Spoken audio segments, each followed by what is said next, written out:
In 2010, we were invited by a Danish development company to participate in the redevelopment of the Gdansk shipyard area.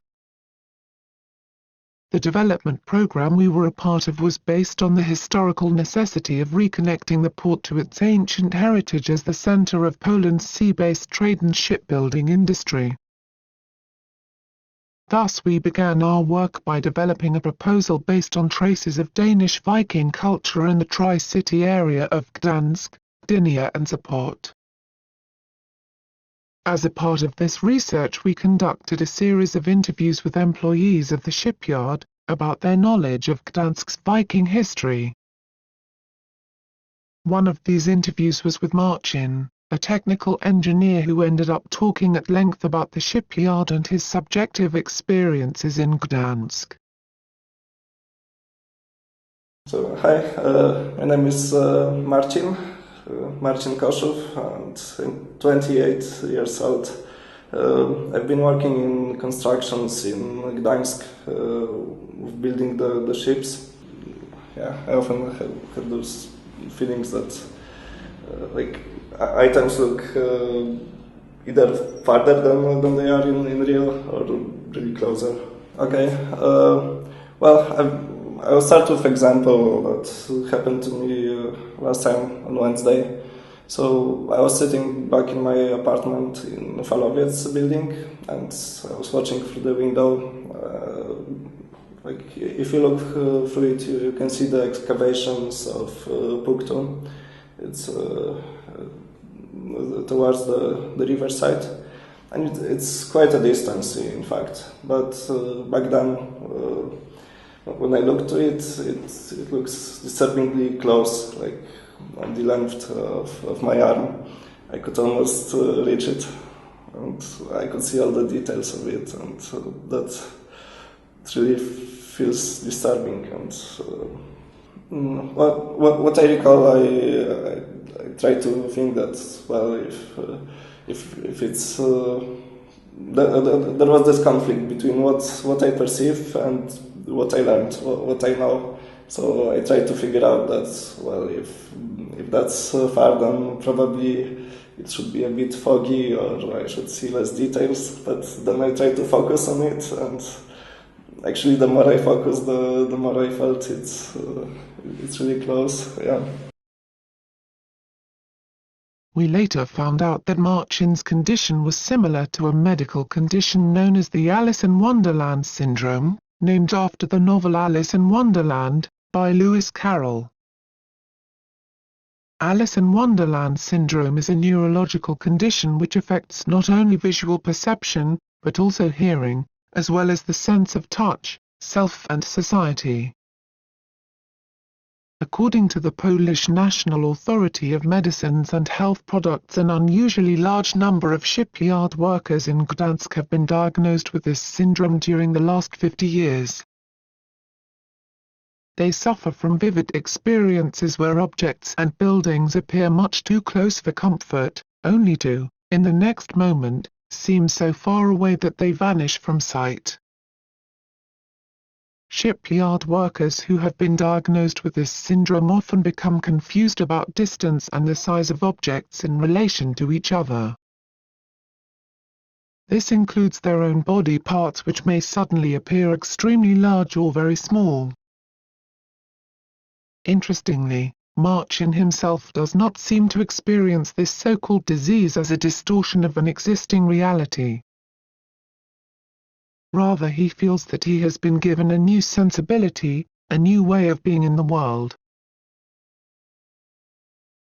I recall it's not only about the perspective and the sizes that changes.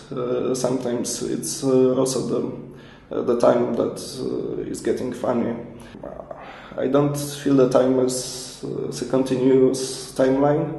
It's more like all mixed up. All the things were created at once, and the time is just meaningless. When I look towards the Baroque mansions, they are full of ornaments and sculptures. I'm pretty sure they're at least 100 years old. it will start to fluctuate. It either looks like really fresh, or then the city looks really old, like from the ancient times, like it was there forever. But then on the other second, like I just blink my eyes and I see it's totally different. So I start noticing all the lights, and it becomes shiny and really fresh, like almost in a movie. The things that I see that they are not real. Like if I look at the cranes on the riverside, and they are a bit, rusty, and it's a concrete thing, but it looks like it's just a substitute for something else.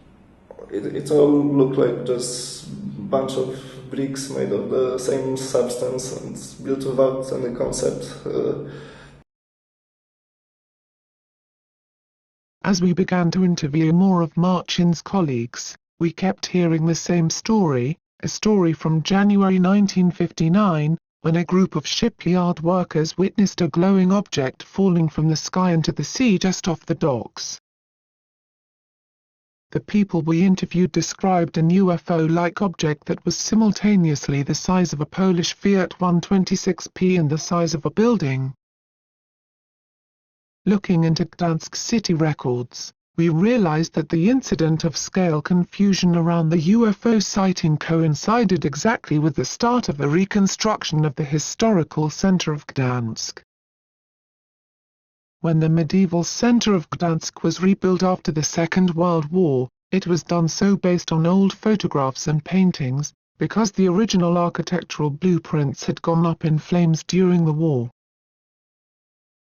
Even the actual physical remains from Gdansk's medieval past were used to rebuild the capital of Warsaw instead of Gdansk itself. This reconstruction created a new cityscape, only superficially similar to the town that had existed before the Second World War, based on the subjective recollections and wishful thinking of the previous inhabitants. If contemporary Gdansk suffers from a case of Alice in Wonderland syndrome, it makes sense that it is most strongly felt by the shipyard workers, because of their strong links to Gdansk's past. The earliest I can recall was when I was 14, and back then the attacks were really frequent. And I was also living in that building, and it was, I recall it was becoming really huge for me when I was outside. And I look on one side, on the other side, and it was almost all around me. But then, the way I figured to deal with that was to take a few steps back and take out the ruler, and then I have the distance measured specifically on it. So if I put it in front of me, and then I could see that here is where the building ends, here is the other end, and it doesn't move or change or anything. Then it all gets stable. Then once I have this reference point, I could see that other things are also stable. That really helps. I'm actually curious if it can help for other people too.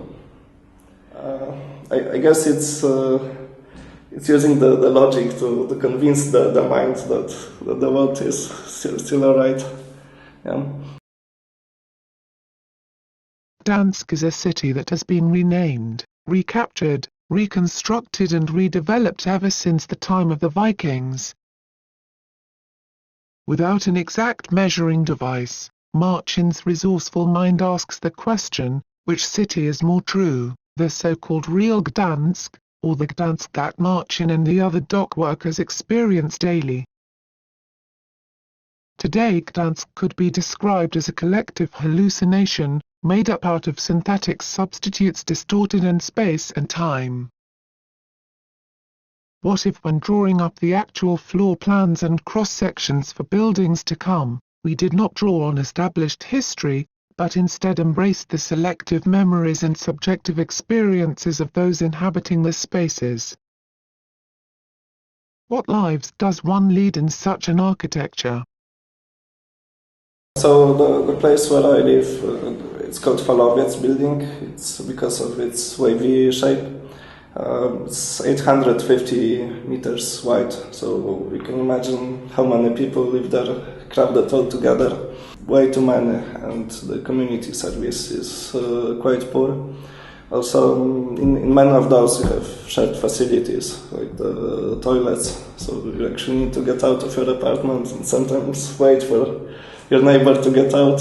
It feels impossible to fit a giant like me into the elevator or staircase. Yeah.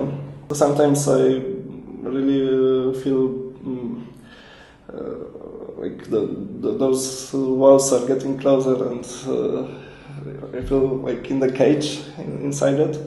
But then at some moments I feel really small in that building. I just imagine myself in the apartment on 5th floor, and in the middle of it, just a little box, and with all the other people around it.